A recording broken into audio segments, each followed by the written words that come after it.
লোকসভা নির্বাচন 2024-এর আজ তৃতীয় দফার ভোট অনুষ্ঠিত হয়ে গেল সারা দেশ তথা এ রাজ্যে। শেষ মুহূর্তের যে অভিযোগ নির্বাচন কমিশনের কাছে এসে জমা হয়েছে, সেই অভিযোগ সম্পর্কে জেনে নেব আমাদের প্রতিনিধি বিদীপ্তর কাছ থেকে। বিদীপ্ত, বিকেল 5টায় লাস্ট আপডেটে তুমি কি জানতে পারছো?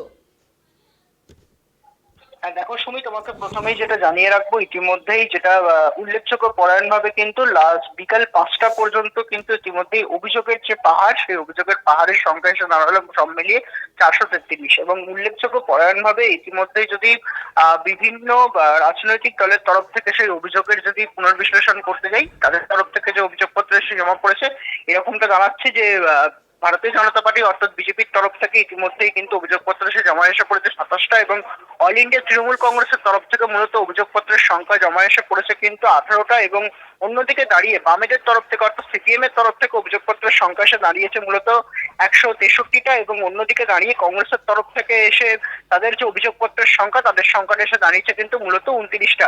সব মিলিয়ে কিন্তু ইতিমধ্যেই বলা যেতে পারে যে সকালবেলার যে রিপোর্ট, অর্থাৎ আমরা প্রথম থেকেই যে কথা বলে আসছিলাম ইতিমধ্যেই, যে যেখানে মূলত বিভিন্ন রাজনৈতিক দলের তরফ থেকে সকালবেলার যদি দিকটাও যদি পুনর্বিশ্লেষণ করতে যাই, 4টে লোকসভা কেন্দ্রে অর্থাৎ মালদা উত্তর, মালদা দক্ষিণ এবং জঙ্গিপুর এবং মুর্শিদাবাদ, এই অভিযোগপত্রের সংখ্যাটা ছিল কিন্তু মূলত 361।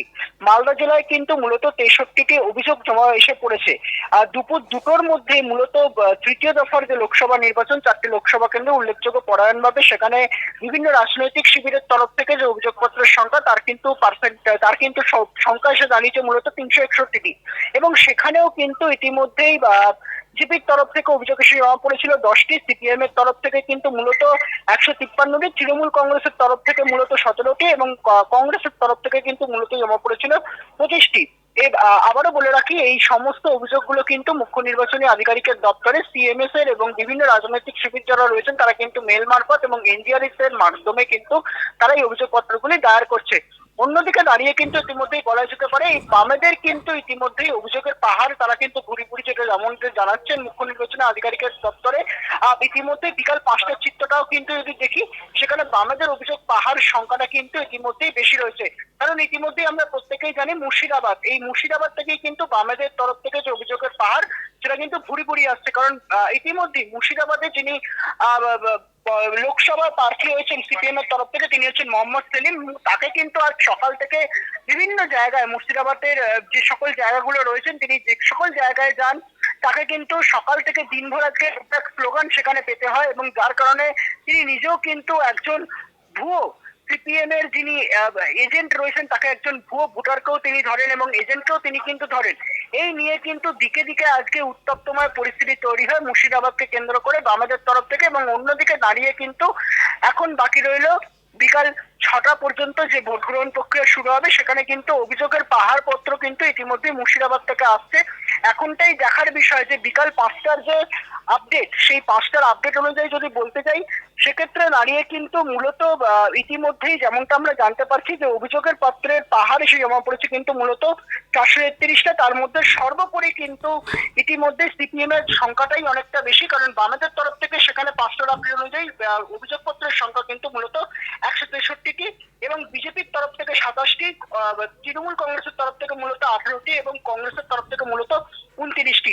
এখন দেখার বিষয় মুখ্য নির্বাচনী আধিকারিকের দপ্তরের তরফ থেকে এই অভিযোগপত্রের ভিত্তিতে মূলত কি তারা ব্যবস্থা গ্রহণ করেন, সেটাই কিন্তু এখন লক্ষ্য করার বিষয়। সুমি, একদম বিদিত, মুর্শিদাবাদের আজিমগঞ্জে একটি বুথের প্রিসাইডিং অফিসারকে সরিয়ে দিল নির্বাচন কমিশন, কি বলবে?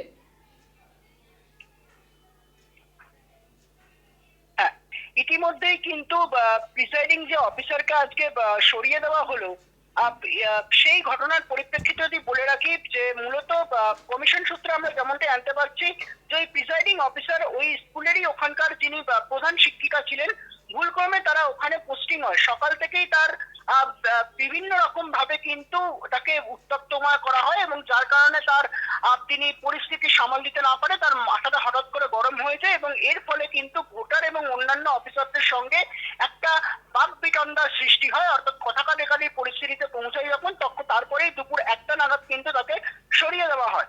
অন্যদিকে দাঁড়িয়ে কিন্তু ইতিমধ্যেই আরো যেমনটা জানা যাচ্ছে যে মূলত কিন্তু এই প্রিসাইডিং অফিসারকে যে আজিমগঞ্জের 10 নম্বর বুথ ছিল সেইখান থেকেই কিন্তু মূলত এই প্রিসাইডিং অফিসারকে সরিয়ে দেওয়া হয় এবং একটা সামান্য বাকবিতণ্ডা কাটাকাটির জন্যই কিন্তু এই প্রিসাইডিং অফিসারকে সরিয়ে দেওয়া হলো আজিমগঞ্জ থেকে, এমনটাই জানতে পারছি আমরা মুখ্য নির্বাচনী আধিকারিকের দপ্তর থেকে।